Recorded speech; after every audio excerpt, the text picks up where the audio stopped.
பழனிசாமி கிட்ட இருக்கிறது பண மூட்டைகள் தான். அங்க இருக்கிறது குண்டர் படையாகிய டெண்டர் படை தான். ஆனா இங்க அம்மா மக்கள் முன்னேற்ற கழகத்தில் இருக்கிற நீங்க உண்மையான தொண்டர்களின் படை. இதை போன்ற ஒரு கூட்டத்தை அவர்கள் கூட்ட வேண்டும் என்றால் கோடி கணக்கிலே செலவு செய்ய வேண்டும். பழனிசாமி வர்றவங்களும் இருக்க மாட்டாங்க, உங்களுக்கு தெரியும்.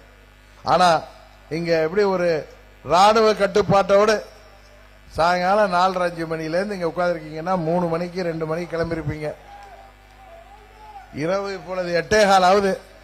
இன்னும் இங்க எவ்வளவு கட்டுப்பாட்டோடு தாய்மார்களும் சகோதர சகோதரிகளும் இங்கே கூடியிருக்கிறீர்கள்.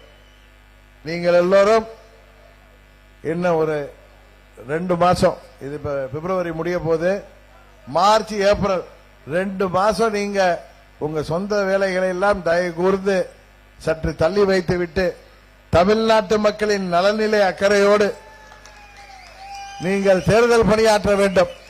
குக்கர் சின்னம் தான் அம்மாவின் ஆட்சியை கொண்டு வரக்கூடிய சின்னம் என்பதை பட்டி தொட்டி எல்லாம் கொண்டு செல்ல வேண்டும். இரட்டை இலை என்கின்ற புரட்சி தலைவரின் சின்னம் இன்றைக்கு துரோகிகள் கையிலே சிக்கி இருக்கிறது என்பதை நீங்கள் பட்டி தொட்டி எல்லாம் எடுத்து செல்ல வேண்டும். காரணம், துரோகம் இழைக்கப்பட்டதால் உருவானது புரட்சி தலைவரின் அண்ணா திராவிட முன்னேற்ற கழகம். இன்றைக்கு அந்த இயக்கம் துரோகிகளால் கையகப்படுத்தப்பட்டிருக்கிறது. இன்றைக்கு துரோகிகள் அந்த இயக்கத்தை களவாடி வைத்திருக்கிறார்கள். அவர்களிடமிருந்து மீட்டெடுக்க வேண்டிய கடமை அம்மா மக்கள் முன்னேற்ற கழகத்திற்கு இருக்கிறது. அம்மாவின் உண்மையான ஆட்சியை தமிழ்நாட்டிலே கொண்டு வர வேண்டிய கடமையும் நமக்கு இருக்கிறது. அந்த லட்சியத்தை அடைகின்ற வரை நாம் ஓய மாட்டோம் என்பதை இங்கே வருகை புரிந்திருக்கின்ற இந்த தொண்டர் படையை காட்டுகிறது.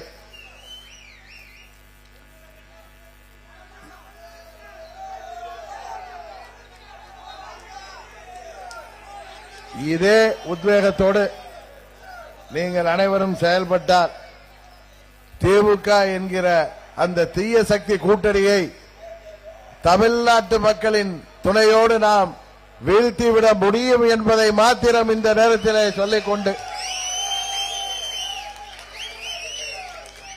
பல ஊர்களிலிருந்து வாகனங்களில் வந்திருப்பீர்கள். அனைவரும் பத்திரமாக சென்று பாதுகாப்பாக சேர வேண்டும் என்றும் உங்கள் அனைவரையும் மீண்டும் பணிவன்போடு கேட்டு, தீய சக்தி திமுகவையும் துரோக சக்தி பழனிசாமியையும் வீழ்த்தாமல் ஓய மாட்டோம் என்ற உறுதியோடு விடைபெறுவோம். நன்றி, வணக்கம்.